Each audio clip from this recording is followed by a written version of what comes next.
मैं गरिमा अग्रवाल आप सभी का वंदन करती हूँ, अभिनंदन करती हूँ।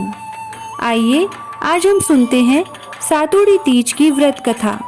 सातुड़ी तीज भाद्रपद माह की कृष्ण पक्ष की तृतीया तिथि को मनाई जाती है। इसे सातुड़ी तीज, सतवा तीज, कजरी तीज, कजली तीज तथा बड़ी तीज के नाम से भी जाना जाता है। सातुड़ी तीज की पूजा करते समय सातुड़ी तीज की कथा, नीमड़ी माता की कथा, गणेश जी की कथा और लपसी तपसी की रोचक कहानी सुनी जाती है।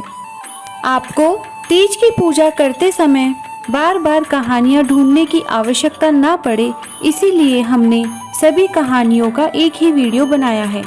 तो आइए सुनते हैं सातुड़ी तीज की कथा। एक गांव में एक गरीब ब्राह्मण रहता था। भाद्रपद मास में कजली तीज का व्रत आया। उसकी पत्नी ने कहा कि आज मेरी कजली तीज का व्रत है, मेरी तीज माता की पूजा करने के लिए सत्तू लाना।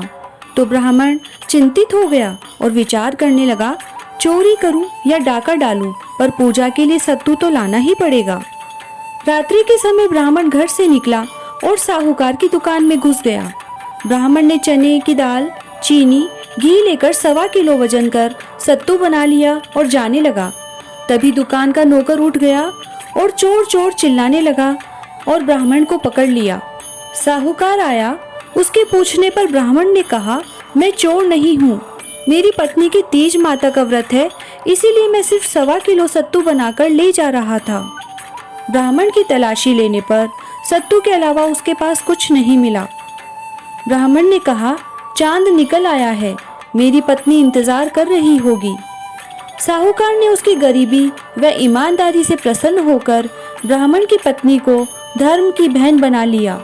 पूजा की सामग्री, सत्तू, कपड़े व बहुत सारा धन देकर ब्राह्मण को विदा किया। हे तीज माता, जिस प्रकार ब्राह्मण व उसकी पत्नी की लाज रखी, वैसी सबकी रखना। तीज माता की जय। नीमड़ी माता की कहानी। किसी नगर में एक सेठ सेठानी थे। उनके पास बहुत धन संपत्ति थी, पर उनकी कोई संतान नहीं थी। भाद्रपद में कजली तीज माता का व्रत आया। सेठानी ने पूजा करके तीज माता से कहा, हे नीमड़ी माता, तीज माता, यदि मेरी संतान हो जाएगी तो मैं आपके 1.25 मन का सत्तू चढ़ाऊंगी। और तीज माता की कृपा से 90 महीने पुत्र को जन्म दिया। परंतु सेठानी नीमड़ी माता के सत्तू चढ़ाना भूल गई। सेठानी के 7 बेटे हो गए, परंतु सेठानी ने तीज माता के सत्तू नहीं चढ़ाया। पहला बेटा विवाह योग्य हो गया। लड़के का विवाह हुआ। सुहाग रात के दिन अर्धरात्रि को सर्प के डसने से उसी क्षण उसकी मृत्यु हो गई। दूसरे, तीसरे, चौथे, 5वें, 6ठे पुत्र की भी विवाह के समय सुहाग रात को सर्प के डसने से मृत्यु हो गई। 7वें बेटे की सगाई आने लगी, तब सेठ सेठानी ने मना कर दिया।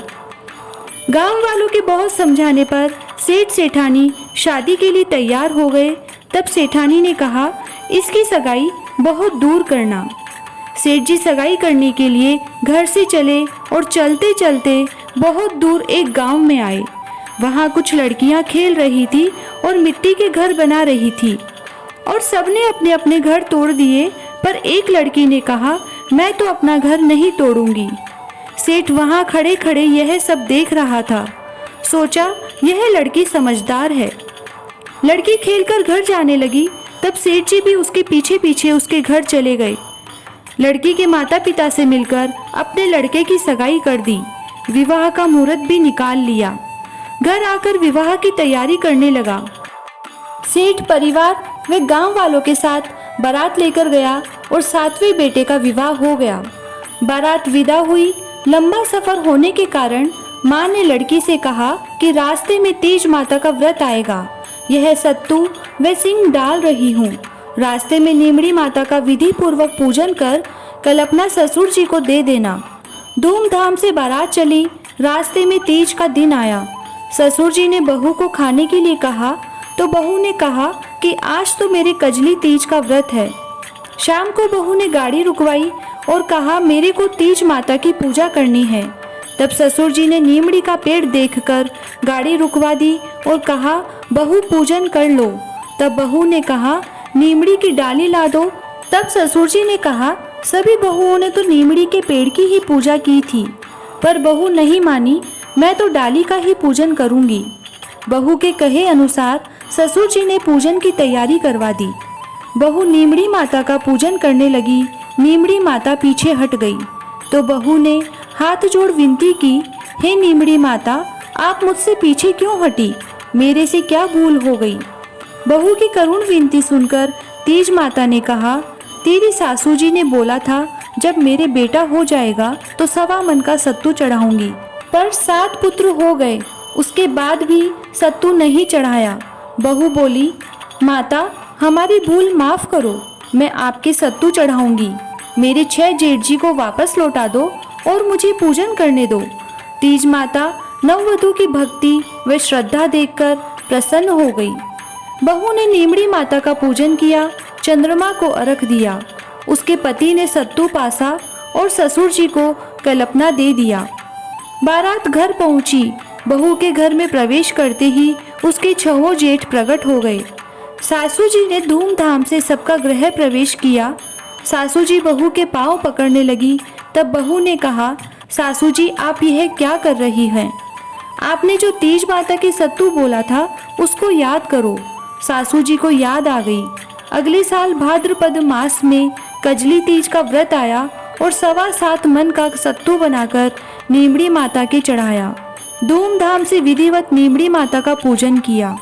हे नीमड़ी माता, जिस प्रकार सेठ जी के घर में आनंद हुए वैसे ही सबके घर में आनंद करना, अखंड सुहाग देना, संतान को लंबी आयु प्रदान करना। तीज माता की जय, नीमड़ी माता की जय। आइए अब सुनते हैं सातोड़ी तीज नीमड़ी माता की तीसरी कहानी। किसी गांव में एक जाट था। उसने 2 विवाह किए। दोनों पत्नियों के एक एक लड़की हुई। कुछ समय बाद जाट की पहली पत्नी मर गई। अब सौतेली माँ अपनी बेटी से तो कुछ काम नहीं करवाती, उससे बहुत प्यार से रखती, परंतु दूसरी बेटी से घर का सारा काम करवाती थी। दोनों लड़कियां बड़ी हो गई। एक दिन जाटनी ने जाट से कहा, मेरी बेटी के लिए पैसे वाला लड़का ढूंढना और दूसरी के लिए साधारण लड़का देखना। जाट ने दोनों बेटियों का विवाह कर दिया। सौतेली बेटी मेहनती व समझदार थी। उसने अपनी समझदारी से सबका दिल जीत लिया।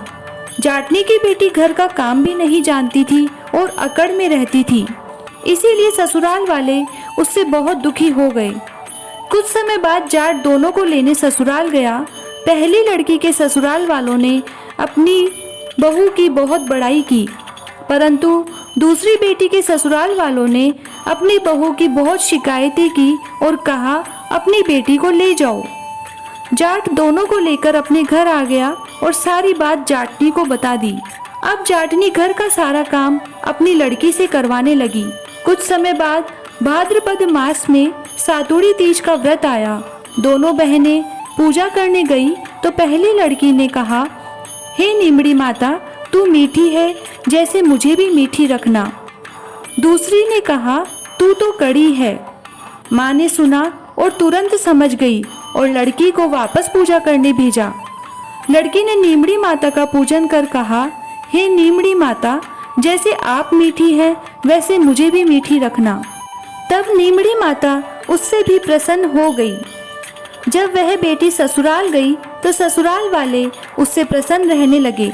इसलिए नीमड़ी माता की पूजा करके कड़ी न कहकर मीठी कहना चाहिए। हे नीमड़ी माता, जैसा उसके आनंद हुआ वैसा सबके होवे, खोटी की खरी, अधूरी की पूरी। बोलो नीमड़ी माता की जय। गणेश जी की कहानी। एक बार विपदाग्रस्त देवता लोग भगवान शंकर के पास गए।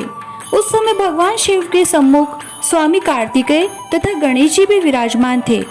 शिव जी ने दोनों बालकों से पूछा, तुम में से कौन ऐसा वीर है जो देवताओं के कष्ट का निवारण करे? तब कार्तिकेय ने अपने को देवताओं का सेनापति प्रमाणित करते हुए देव रक्षा योग्य तथा सर्वोच्च देव पद मिलने का अधिकारी सिद्ध किया। फिर शिवजी ने गणेश जी की इच्छा जाननी चाही। तब गणेश जी ने विनम्र भाव से कहा, पिताजी, आपकी आज्ञा हो तो मैं बिना सेनापति बने ही सब संकट दूर कर सकता हूँ। बड़ा देवता बनाए या न बनाए इसकी मुझे चाह नहीं। यह सुन हंसते हुए शिव ने दोनों को पृथ्वी की परिक्रमा करने को कहा तथा यह शर्त रखी, जो सबसे पहले पूरी पृथ्वी की परिक्रमा करके आ जाएगा उसे ही यह पद दिया जाएगा। यह सुनते ही कार्तिकेय बड़े गर्व से अपने वाहन मोर पर चढ़कर पृथ्वी की परिक्रमा करने चल दिए। गणेश जी ने समझा, चूहे के बल पर पूरी पृथ्वी का चक्कर लगाना अत्यंत कठिन है, इसीलिए उन्होंने एक युक्ति सोची। वे 7 बार अपने माता पिता की परिक्रमा करके बैठ गए। रास्ते में कार्तिकेय को पूरे पृथ्वी मंडल में उनके आगे चूहे का पद दिखाई न दिया। परिक्रमा करके लौटने पर निर्णय की बारी आई तो कार्तिकेय ने कहा, गणेश तो पृथ्वी की परिक्रमा करने गया ही नहीं। इस पर गणेश जी बोले, मैंने अपने माता पिता की 7 परिक्रमाएं कर ली हैं। गणेश जी की बात सुनकर कार्तिकेय ने अपनी हार स्वीकार कर ली। तब शंकर जी ने गणेश जी को आशीर्वाद दिया कि आज से समस्त देवताओं में सर्वप्रथम तुम्हारी पूजा होगी। तब गणेश जी ने पिता की आज्ञा अनुसार जाकर देवताओं का संकट दूर किया। यह शुभ समाचार जानकर भगवान शंकर ने यह कहा कि चौथ के दिन चंद्रमा तुम्हारे मस्तक का सेहरा बनकर पूरे विश्व को शीतलता प्रदान करेगा। जो स्त्री पुरुष इस तिथि पर तुम्हारा पूजन तथा चंद्रमा को अर्घ देंगे, उनका त्रिविध ताप यानी दैहिक, दैविक, भौतिक कष्ट दूर होगा और ऐश्वर्य, पुत्र, सौभाग्य प्राप्त करेंगे। जय गणेश जी की। लपसी तपसी की कहानी। एक लपसी था, एक तपसी था। तपसी तो भगवान की तपस्या करता और लपसी रोजीना 1.25 सेर की लपसी बनाकर भगवान को भोग लगाकर जीम लेता। एक दिन दोनों जने लड़ने लगे। तपसी बोला, मैं बड़ा, लपसी बोला, मैं बड़ा। इतने में नारद मुनि आए और पूछने लगे कि क्यों लड़ रहे हो। तो लपसी बोला कि मैं बड़ा हूँ। तपसी बोला, मैं बड़ा हूँ। नारद जी बोले कि तुम्हारा फैसला मैं कल करूँगा। दूसरे दिन तपसी और लपसी नहाकर आ रहे थे तो नारद जी ने उन दोनों के सामने एक 1.25 करोड़ का मुंदड़ा डाल दिया। लपसी ने उसे देखकर उस पर कोई ध्यान नहीं दिया और आकर अपनी लापसी बनाकर भगवान को भोग लगाने लगा। लेकिन तपसी ने उसे चुपचाप उठाकर अपने घुटने के नीचे रख लिया और तपस्या करने लग गया। इतने में नारद मुनि आए और दोनों से पूछे, बताओ तुम में से कौन बड़ा है। तब तपसी ने कहा कि मैं बड़ा हूँ और लपसी ने कहा कि मैं बड़ा हूँ। तब नारद जी बोले, तपसी तू तेरे घुटने को उठा। घुटना उठाते ही 1.25 करोड़ का मुंदड़ा निकला। तब नारद जी बोले कि तूने ये मुंदड़ा चुराया है, इसीलिए तेरी तपस्या भंग हुई है। इस कारण अब लपसी ही बड़ा है। तब तपसी प्रायश्चित करते हुए बोला, महाराज मेरी तपस्या का फल मुझे कैसे मिलेगा। तब नारद जी बोले, तेरी तपस्या का फल तुझे कार्तिक महीना नहाने वाली देंगी। तो तपसी बोला कि कार्तिक महीना नहाने वाली मुझे अपना फल क्यों देगी। नारद जी बोले, कार्तिक महीने में कोई भी कहानी कहकर तेरी कहानी नहीं कहेगा, उसका फल तुझे मिलेगा। रोटी बनाकर बाटियां नहीं बनाएगा, उसका फल तुझे मिलेगा।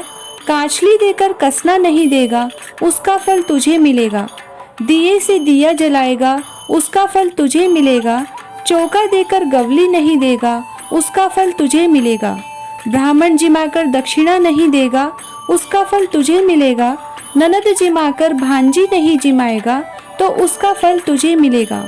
सब व्रत त्योहार की कहानी सुनने के बाद तेरी कहानी नहीं सुने तो फल तुझे होगा। तब से लपसी तपसी की कहानी सुनी जाती है। कहानी सुनने के बाद ऐसे कहें, लपसी को फल लपसी ने हो जो, तपसी को फल तपसी ने हो जो, माँ की कहानी कथा को फल माँ ने हो जो। जय श्री राधे।